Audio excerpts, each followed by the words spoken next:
ai cả hà thở toàn rằng giờ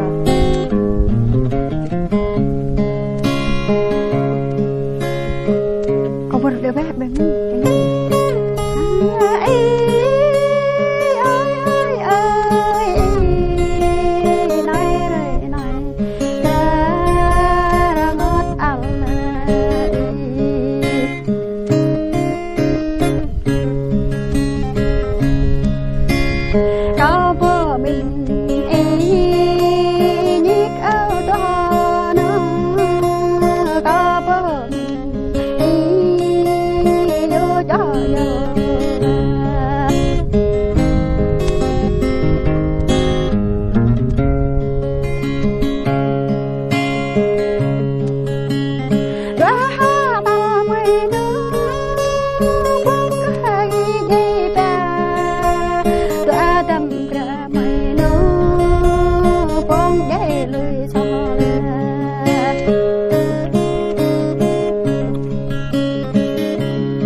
vâng đế thâu mang lời qua vâng đế hoàng huy lời bớt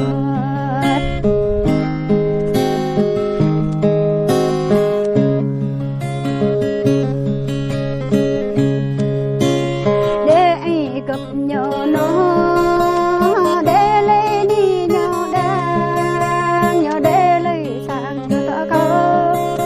ta tranh ăn là ta ơi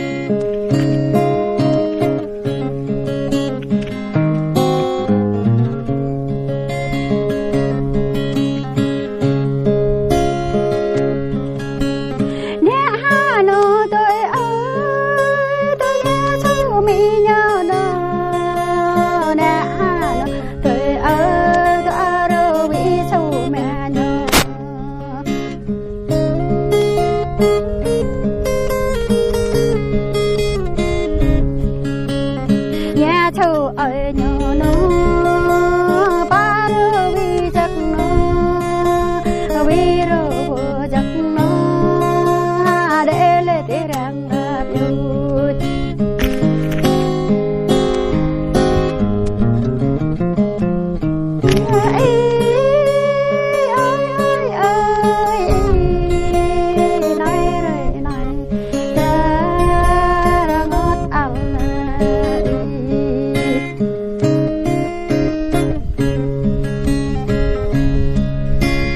có bố mình nhích áo đó nó có bố mình vô cho